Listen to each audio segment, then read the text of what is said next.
Good morning, children. I'm your Hindi teacher from Springfields Public School. Dear children, आज हम अपनी हिंदी की कक्षा में वसंत भाग 2 में से पाठ 15 नीलकंठ पढ़ने जा रहे हैं।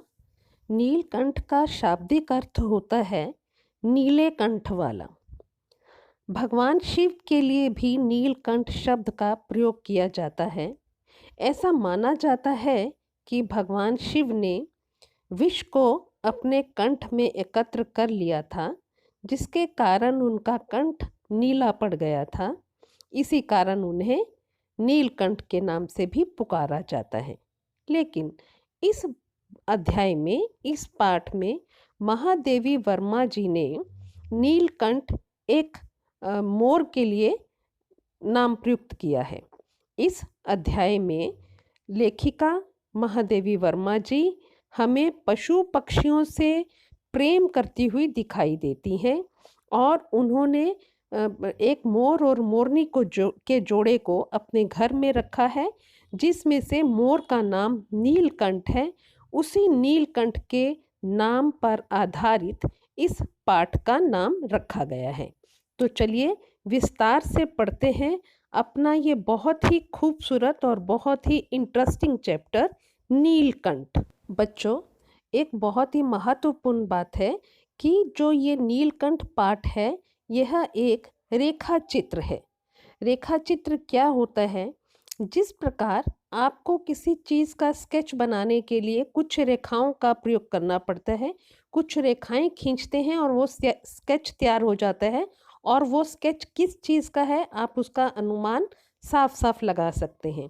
इसी तरीके से रेखा चित्र क्या होता है कि शब्दों के माध्यम से जब हम किसी जीव, जंतु या पक्षी के आकार, प्रकार, रूप, रंग, स्वभाव आदि की विशेषताओं का इस प्रकार चित्रण करते हैं कि उसकी तस्वीर हमारी आंखों के सामने साकार हो उठे। हमें ऐसा प्रतीत हो कि जो हम चित्रों के द्वारा हम वर्णन कर रहे हैं वह सकारात्मक रूप में बिल्कुल लाइव हमारे सामने घूमने लगे, उसको हम रेखा चित्र कहते हैं। चलिए शुरू करते हैं पाठ 15 नीलकंठ। बच्चों, यह पाठ नीलकंठ कुछ ज़्यादा बड़ा है, तो इसको हम 2 या 3 भागों में ख़त्म करेंगे। एक ही भाग में करने से ये पूरा कंप्लीट नहीं होगा। मेरी कोशिश ये रहेगी कि इसको 2 भागों में करूं ताकि आपको समझने में परेशानी ना हो, लेकिन फिर भी अगर ज़्यादा बड़ा लगेगा तो हम 3 भागों में भी इसको कर सकते हैं। तो आज मैं पहला भाग शुरू कर रही हूँ।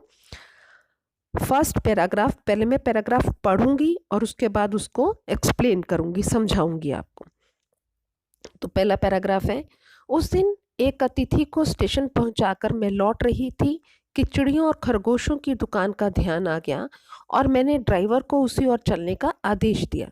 बड़े मियाँ चिड़िया वाले की दुकान के निकट पहुंचते ही उन्होंने सड़क पर आकर ड्राइवर को रुकने का संकेत दिया।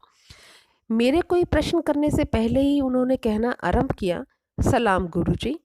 पिछली बार आने पर आपने मोर के बच्चों के लिए पूछा था। शंकरगढ़ से एक चिड़ीमार 2 मोर के बच्चे पकड़ लाया है। एक मोर है, एक मोरनी। आप पाल लें। मोर के पंजों से दवा बनती है, सो ऐसे ही लोग खरीदने आए थे। आखिर मेरे सीने में भी तो इंसान का दिल है। मारने के लिए ऐसी मासूम चिड़ियों को कैसे दूं? टालने के लिए मैंने कह दिया, गुरुजी ने मंगवाए हैं। वैसे ये कमबख्त रोजगार ही खराब है। बस पकड़ो पकड़ो, मारो मारो। अब इसमें जो लेखिका है महादेवी वर्मा जी, ये स्टेशन पर किसी अपने अतिथि को छोड़कर वापस लौट रही थी, तो वो उस दुकान के आगे से लौटी जहाँ पर चिड़ियों और खरगोशों को बेचा जाता है।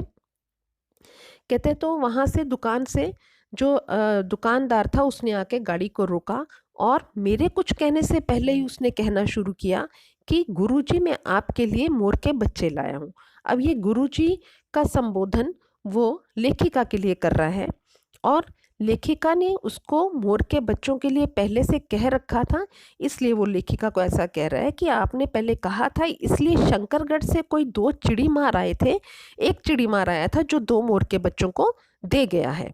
अब वो लेखिका को बता रहा है कि कुछ ऐसे लोग मुझसे इन बच्चों को खरीदने के लिए आए थे जो मोर के पंजों से दवा बनाते हैं।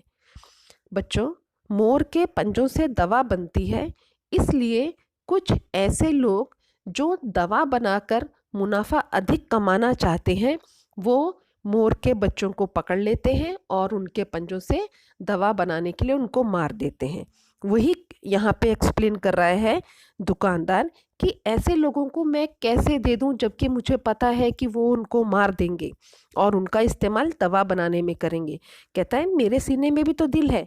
कहता और उनको टालने के लिए मैंने ये कह दिया कि आपने मुझे ये मंगवाने के लिए कहा था। कहता वैसे तो देखा जाए मेरा कारोबार ही ऐसा है, उस दुकानदार का कारोबार ही ऐसा है कि वो पक्षियों को खरीदता है और बेचता है। कहता हर समय यही सुनने को मिलता है, पकड़ो पकड़ो, मारो मारो। Next paragraph, paragraph number 2।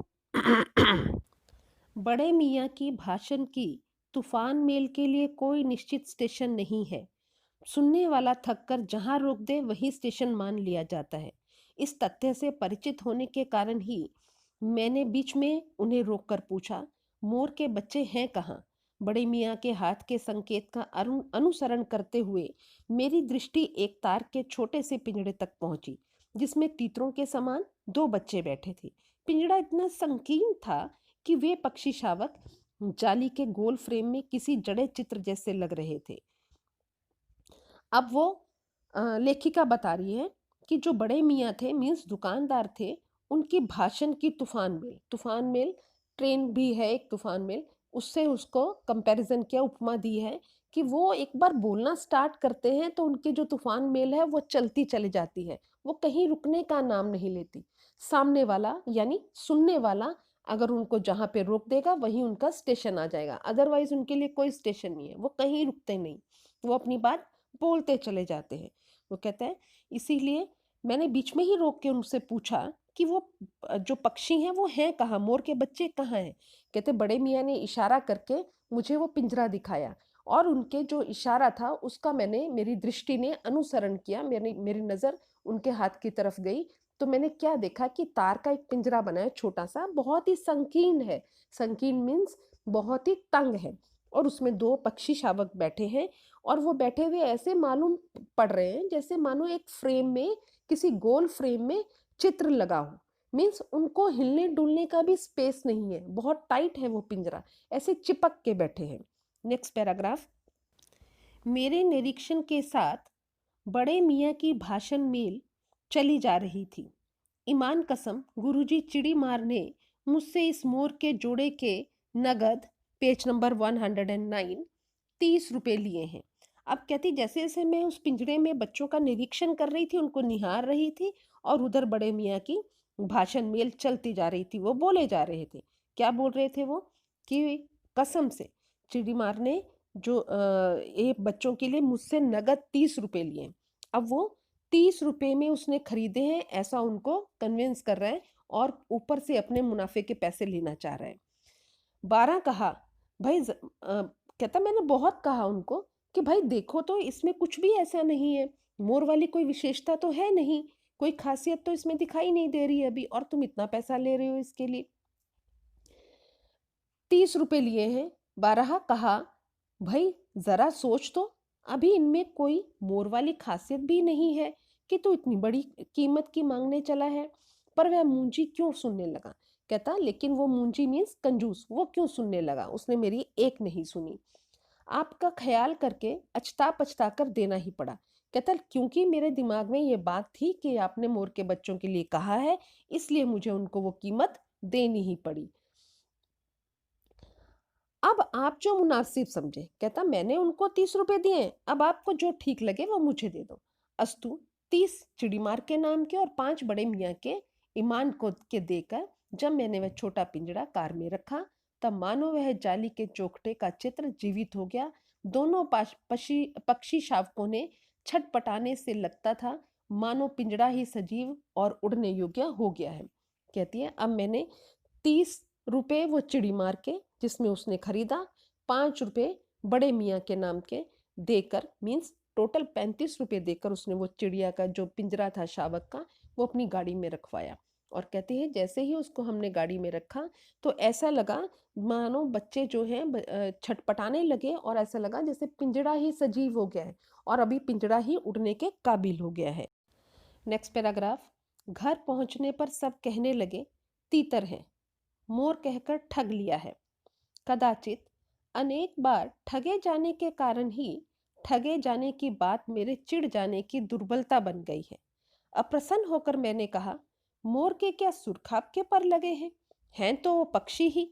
चिढ़ा दिए जाने के कारण ही संभवतः उन दोनों पक्षियों के प्रति मेरे व्यवहार और यत्न में कुछ विशेषता आ गई।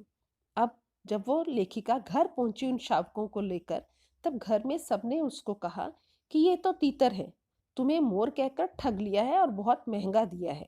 कहती है शायद मैं बहुत बार ठगी जा चुकी हूँ, इसी कारण जब कोई ठगे जाने की बात मुझे कहता है तो मैं चिढ़ जाती हूँ और यही मेरी दुर्बलता बन गई है, मेरी वीकनेस बन गई है।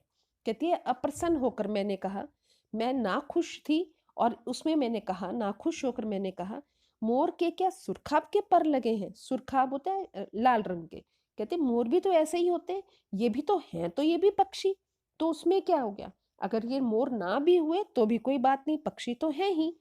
चिढ़ा दिया जाने के कारण कहती मुझे बार बार चिढ़ा दिया गया, इसके लिए ही शायद उन दोनों जो पक्षियों को मैं लेके आई थी, बच्चों को जो मैं लेके आई थी, उनके प्रति मेरा व्यवहार और उनको पालने में मेरे यत्न में कुछ ज़्यादा ही विशेषता आ गई थी। मैं उनको पालने में, उनको बड़ा करने में विशेष तरह से तत्पर हो गई थी।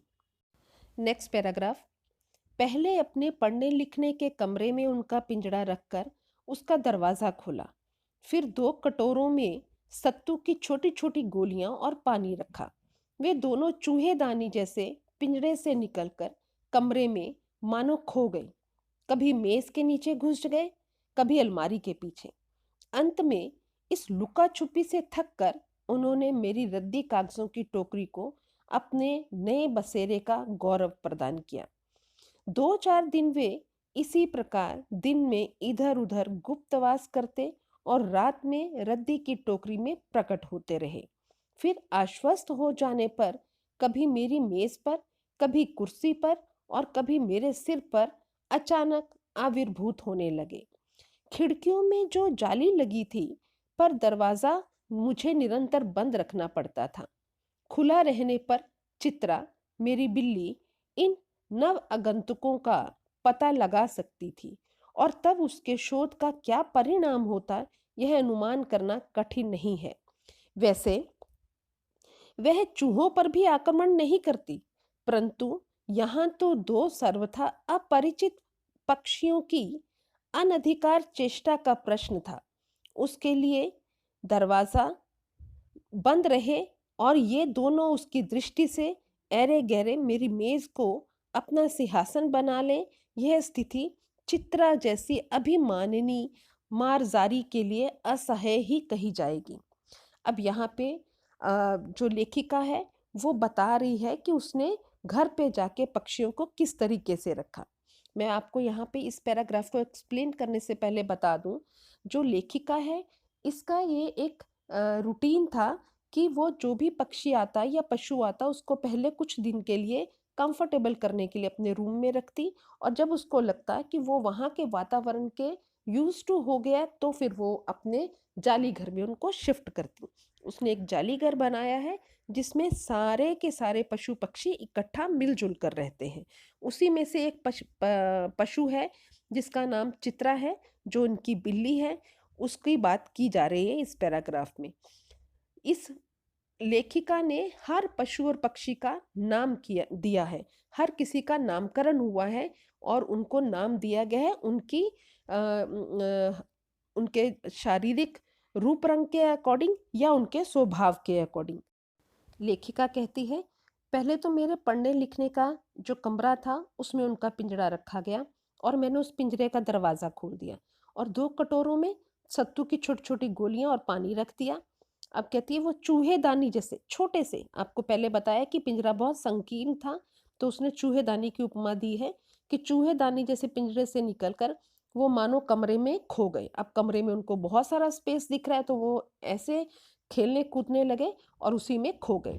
कभी वो मेज़ के नीचे घुस जाते, कभी अलमारी के पीछे घुस जाते और अंत में जब वो थक जाते इस लुका-छुपी से, तो वो जो एक टोकरी, रद्दी की टोकरी पड़ी है, उसमें वो जाके सो जाते और वो कहते हैं अपने नए बसेरे का उनको गौरव प्रदान करते। रद्दी की टोकरी को अपना नए रहने के स्थान का गौरव प्रदान करते।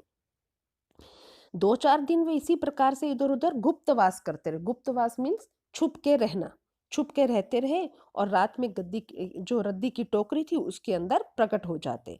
फिर जब वो आश्वस्त हो गए, वो बिल्कुल कंफर्टेबल हो गए, तो फिर वो कभी मेरी मेज़ पर, कभी कुर्सी पर और कभी लेखिका के सिर पर ही अचानक आविर्भूत होना मीन्स प्रकट हो जाते। वो इस तरह से अब बिल्कुल कंफर्टेबल हो गए हैं, अब उछल-कूद मचाने लगे हैं। कहती है खिड़कियों में तो जाली लगी है, लेकिन मुझे दरवाजे को निरंतर लगातार बंद रख करके रखना पड़ता। क्यों?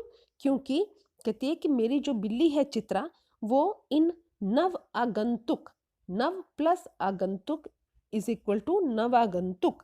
नव मीन्स नए, आगंतुक मीन्स आए हुए मेहमान। अब वो कह रही है जो ये नए आए हुए मेहमान हैं, इनका पता चित्रा लगा लेती और फिर उसकी इस खोज का क्या परिणाम होता, इसका अनुमान करना ही कठिन है। मतलब वो इनको मार देती। अब लेखिका कह रही है वैसे तो वे चूहों पर भी आक्रमण नहीं करती। वो बिल्ली इतनी अच्छी है, इतनी समझदार है कि वो चूहों को भी नहीं पे पर भी हमला नहीं करती है। परंतु कहती यहाँ तो दो सर्वथा अपरिचित पक्षियों का अनधिकार चेष्टा का प्रश्न है। कहती लेकिन यहाँ पर दो अपरिचित पक्षी हैं, ऐसे पक्षी हैं जिनको वो जानती नहीं और वो अनधिकार कर अपना अधिकार जमा रहे हैं, तो वो इस चीज़ को बर्दाश्त नहीं करेगी।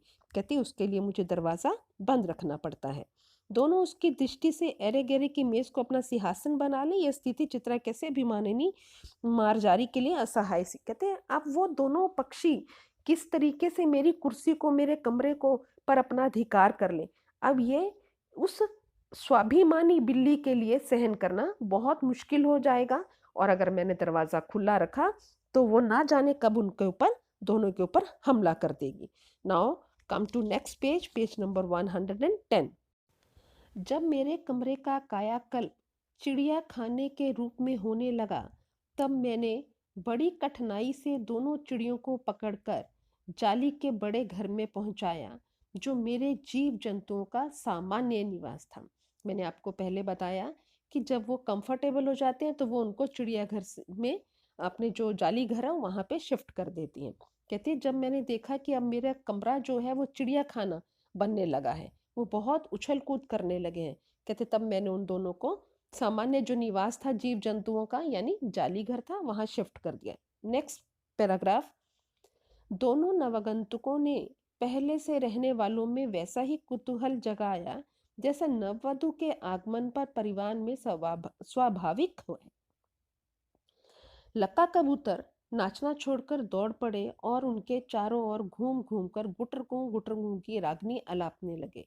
बड़े खरगोश सभ्य सभासदों के समान क्रम में बैठकर गंभीर भाव से उनका निरीक्षण करने लगे। ऊन की गेंद जैसे छोटे खरगोश उनके चारों ओर उछल कूद मचाने लगे। तोते मानो भली भांति देखने के लिए एक आंख बंद करके उनका परीक्षण करने लगे। उस दिन मेरे चिड़ियाघर में मानो भूचाल आ गया। अब जब उन्होंने उन दोनों नए पक्षियों को जाली घर में, सामान्य घर में छोड़ा, तब वहां का क्या माहौल हुआ इसका वर्णन इस पैराग्राफ में किया गया है। कहते हैं उन दोनों नव आगंतुकों के आने से पूरे घर में कुतूहल मच गया। उसको जानने, कुतूहल मीन्स जानने की इच्छा। कहते हैं बिल्कुल ऐसा ही माहौल हुआ जैसे घर में आने, नई वधु के आने पर, नई नव वधु मीन्स नई दुल्हन के आने पे सबको, बाकी घर वालों को, बाकी घर के सदस्यों को उनको उसको देखने की उत्सुकता होती है। उसी तरह इन दो पक्षियों के आने से सामान्य जीव जंतुओं को, सामान्य घर के जितने भी सदस्य थे, सभी सदस्यों को, सभी जीव जंतुओं को उनको देखने की उत्सुकता थी। अब वो अपनी उत्सुकता किस तरीके से दिखा रहे हैं? कहते हैं लक्का कबूतर, लक्का कबूतर नाम है कबूतर का। कहते हैं वो नाचना छोड़कर उनके चारों तरफ गुटर गुर की रागनी अलापने लगे और जो बड़े खरगोश थे वो उनके जो आसपास एक सभ्य सभासदों की तरह, सिविलाइज, एक पढ़े लिखे सभा के सदस्यों की तरह एक क्रम में बैठकर, एक लाइन में बैठ गए और एक गंभीर भाव से उनका निरीक्षण करने लगे। ऐसे उनको देखने लगे, ऐसे उनको निहारने लगे जैसे मानो उनकी वो सब चीज़ों को निहार रहे हों। ऊन की गेंद जैसे, और जो छोटे खरगोश थे, छोटे खरगोश के बच्चे थे, वो ऐसा मानो प्रतीत हो रहा था, इसकी उपमा ऊन की गेंद की तरह बना की है कि जो छोटे छोटे खरगोश थे वो ऐसा लग रहा था कि ऊन के छोटे छोटे गोले हों। वो खरगोश उनके चारों तरफ उछल कूद मचाने लगे। जो तोते थे वो भली भांति उनको देखने लगे, आंख बंद करके उनका परीक्षण करने लगे। और उस दिन मेरे चिड़ियाघर में मानो भूचाल आ गया। कहती है उस दिन जब मैंने उनको दोनों को सामान्य जीव घर में छोड़ा तो ऐसा लगा मानो वहां पे भूचाल आ गया हो। Next paragraph. धीरे धीरे दोनों मोर के बच्चे बढ़ने लगे। उनका कायाकल्प वैसा ही क्रमशः और रंग में था जैसा इल्ली से तितली का बनना। कहती है धीरे धीरे जो दोनों पक्षी थे मोर के, जिनको मैं लेके आई थी, वो बढ़ने लगे और उनका कायाकल्प मतलब उनके शरीर में धीरे धीरे परिवर्तन होने लगे। और कहते हैं उनका जो परिवर्तन हो रहा था शरीर का, वो रंगमय था, वो बड़ा कलरफुल था, जैसे इल्ली से तितली का होता है। Next para. मोर के सिर पर कलगी और सघन ऊंची और चमकीली हो गई, चोंच बहुत बंकीम और पैनी हो गई। अब जो उनके शारीरिक परिवर्तन आ रहे हैं उसका बताया गया है यहाँ पे।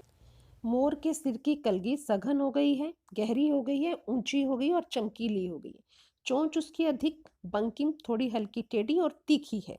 गोल आंखों में इंद्रनी की नीलाभ द्युति, नीलाभ होता है नीला और द्युति होती है चमक।